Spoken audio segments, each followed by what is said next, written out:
స్పష్టంగా చెబుతారు, నిన్ను ఉద్ధరించేవాడు ఎవడు లేడురా, దేవుడు సహా నువ్వు ఉద్ధరించుకోవలసిందే అని చెప్పారు.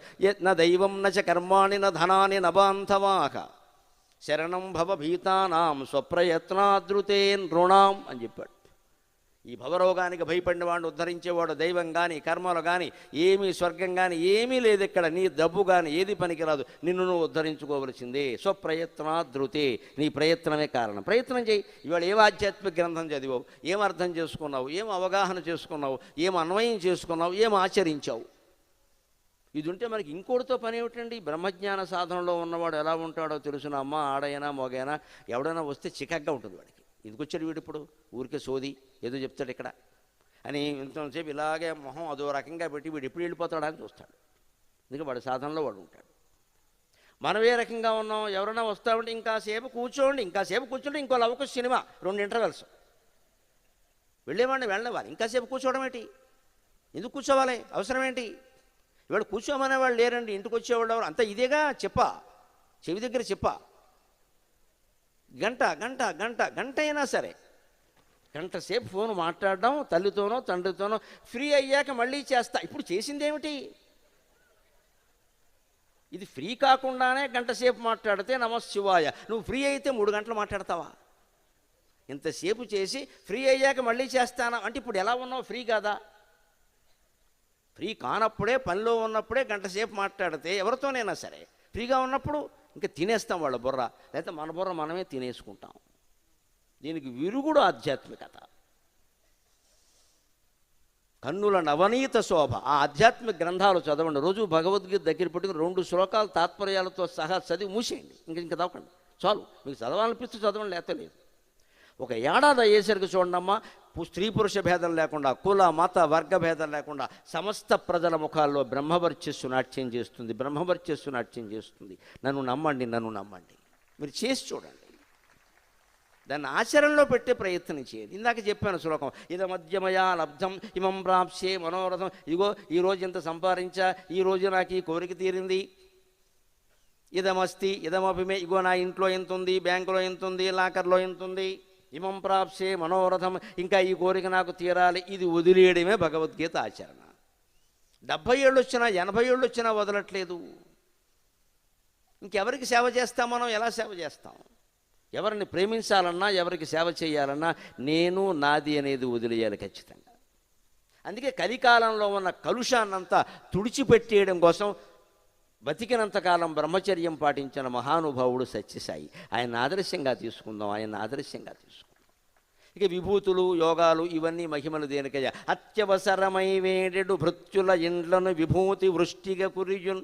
అత్యవసరమై వేడెడు భృత్యుల ఇండ్లను విభూతి వృష్టిగా గురియున్. ప్రత్యక్ష నిదర్శనమిది ప్రత్యక్షర సత్యములవి బాబా మహిమల్. ఈ మహిమలు ఎందుకు అంటే, నృసింహ పురాణంలో నరసింహస్వామి స్వయంగా చెబుతాడు, కొన్ని క్షేత్రాల్లో కొన్ని మహిమలు నేనే పెట్టా, అవి అలా ఉన్నాయి, మీరేం చేయకండి అన్నాడు. ఎందుకని? కలియుగంలో మానవులు ఇలా ఉంటారట. నృసింహ పురాణంలో చెబుతారు, ఎర్రాప్రగడ అంటాడు, నరసింహస్వామి అంటాడు, పద్యం ఎర్రాప్రగడ రాశాడు. కానీ విను, కలియుగమున మానవుల అనయమున ఆస్తికులు దృష్టమైనది తెలియన్ కనుగొనియు నమ్మరని ఏనొనరింతును ప్రత్యయములొక కొన్ని కృపన్ అని చెప్పాడు నృసింహ క్షేత్ర మహత్యం.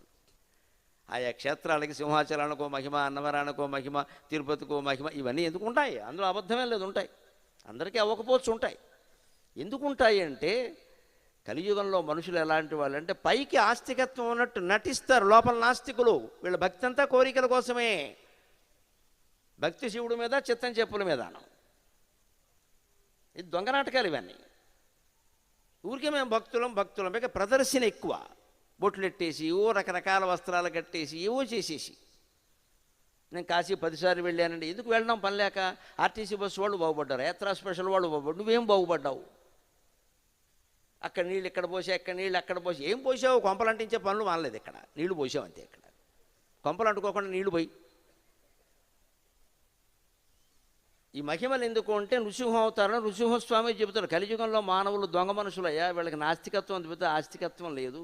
ఏదో పూజ చేసే కానీ మేము భక్తులు అనుకుంటారు, నాకు తెలుసు ఎవడేమిటో ఎందుకు చేస్తున్నాడు.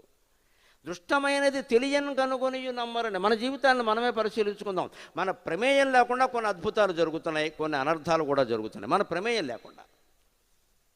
కనపడుతుంది కదా, అందులో నీ ప్రమేయం లేదు కదా, నీ కృషి లేదు కదా. అందులో కృషి ఉంటే వేరండి, మనం ఏదో కష్టపడ్డాం 10 రూపాయలు వచ్చే తెలుస్తుంది. కానీ మనం పడిన కష్టం 10 రూపాయలు అయితే 10,000 వచ్చింది అనుకోండి, అది ఖచ్చితంగా దైవానుగ్రహమే కదా, అనుమానం ఏముంది. మనం ఎంత కష్టపడడం తెలుసును కదా. కష్టానికి 10 రెట్లు ఫలితం వచ్చిందంటే దైవానుగ్రహం. సత్యనారాయణ వ్రతం కథ. కట్టెలు కొట్టేవాడు బ్రాహ్మణుడు వ్రతం చేస్తుంటే బ్రాహ్మణుడు ప్రసాదం పెట్టాట. ప్రసాదం ఏమిటండి ఇది అన్నట్టు, సత్యనారాయణ వ్రత ప్రసాదం అన్నట్టు. అయితే ఇదేమిటండి, నేను కూడా అన్ని వర్గాల వారు చేయొచ్చయ్యా, దానికి ఏముంది అన్నట్టు. వెంటనే ఆయన మొక్కుకున్నట్టు మర్నాడు కట్టెలు తీసుకొచ్చి, స్వామి కట్టెలు కొట్టగా నాకు వచ్చిన సొమ్ముతో ఈరోజు వ్రతము చేసేదాం అనుకున్నట్టు. ఆ రోజు 10 రెట్లు సొమ్ము వచ్చింది. ఎవరి ద్వారా వచ్చిందని సత్యనారాయణ స్వామి అన్ని రూపాయలు ధరించి కట్టెలు కొన్నాడు. అది విషయం అక్కడ, అది విషయం. ఇది మహిమ. ఎందుకంటే ఈయనకి రోజు వచ్చేది ఏదో ఒక 100 రూపాయలు వచ్చింది, అందులో 1000 రూపాయలు వచ్చింది. అందుకని ఆయన ఏం చేశాడు, 1000 పెట్టి వ్రతం చేశాడు. అదే కథలో మీకు గమనిస్తే చేస్తానని చెయ్యని వాళ్ళు, వాయిదా వేసిన వాళ్ళు ఎన్ని తిప్పలు పడ్డారో అందరికీ తెలుసు. ఒక్క సత్యనారాయణ వ్రతం కథ ఒక్కటి చాలు సమస్త సమాజాన్ని మార్చడానికి. వేరే ఏం అక్కర్లేదు, అదొక్కటి చాలు. మనం శ్రద్ధగా వినాలి, శ్రద్ధగా వినాలి. ప్రథమాధ్యాయ సమాప్త, కొబ్బరికాయ కొట్టండి. ద్వితీయాధ్యాయ సమాప్త, కొబ్బరికాయ కొట్టండి. ఇంకా 2 వడ్డించేమను. దిక్కుమాలిన వడ్డం రోజు ఉండేది ఇది. కొబ్బరికాయలు ఎక్కడతాం మనం, 5 కొబ్బరికాయలు అక్కడ పెట్టుకుని కొబ్బరికాయ కొట్టేసి ఇంకొకటి అది కూడా సిద్ధంగా పెట్టండి. మళ్ళీ అప్పటికప్పుడు ఆలస్యం, ఎందుకంటే లోపల ఆత్మారాముడు గొడవ చేస్తున్నాడు ఇక్కడ. ఈ కథ మనకు అక్కర్లేదు, చదివే పురోహితుడికి అసలే అక్కర్లేదు. ఆయనకు అవతల వేరే ఖాతా ఉంది, అది సంవత్సరే కాదు. ఇక్కడ సత్యనారాయణ వ్రతం, అక్కడ సంవత్సరే కాదు. చూస్తున్నాడు వాడు జావు వాడిది. ఇక్కడ నుంచి ఓన మహాడుతో భక్తులను కూర్చోబెట్టి వస్తున్నా, ఇక్కడ చేయించే సత్యనారాయణ వ్రతం. మనం ఏమైపోవాలి ఇప్పుడు, అది అంతే. ఆయన దృష్టి ఖాతాల మీద ఉంది, మన దృష్టి ఏమో భోజనం మీద ఉంది, కాకరకాయ కూర మీద ఉంది. సత్యనారాయణ స్వామి ఎందుకు ఉంటాడమ్మా అక్కడ? మనం ఎన్ని వ్రతాలు చేసినా ఫలించవు, కోరికలు కూడా తీరవు. తీరతాయని దేవుడు చెప్పినా ఎందుకు తీరట్లేదు, నీకు చిత్తశుద్ధి లేదు ఇక్కడ. ఆ చిత్తశుద్ధి కోసం మనం సేవ చెయ్యాలి. చేస్తుండగా చిత్తశుద్ధి కలుగుతుంది. యాత్రలు చేస్తుండగా చిత్తశుద్ధి కలుగుతుంది. అభిషేకాలు పూజలు చేస్తుండగా చిత్తశుద్ధి కలుగుతుంది. పూజ వల్ల కలిగేది చిత్తశుద్ధి. పూజ వల్ల మోక్షం రాదు. మోక్షం వేరు, చిత్తశుద్ధి వేరు. చిత్తం శుద్ధంగా ఉంటే మోక్షం ఆ పైన ప్రవేశించే వ్యవహారం, ఆ పైన కలిగే జ్ఞానం. మనసులో అనేక గడ్డీగాదం ఆలోచనలన్నీ పేరుకున్నాక చిత్తశుద్ధి లేకపోయాక మోక్షం ఎలా వస్తుంది? పువ్వు పెడితే మోక్షం, ఆకడితే మోక్షం, దీపం పెడితే మోక్షం రావు. అది ఊరికి మాట్లాడడంలో బాగుంటాయి. దీని శాస్త్రంలో అర్థవాదం అంటారు. ఎందుకు చెప్తారంటే నీ చేత చేయించాలి కాబట్టి చెబుతారంతే. నీ చేత చేయించాలి కాబట్టి చెబుతారు. దాన్ని ఎంతవరకు తీసుకోవాలి అంతవరకు. అర్థవాదాన్ని నువ్వు పూర్ణవాదం అంటే అలాగా.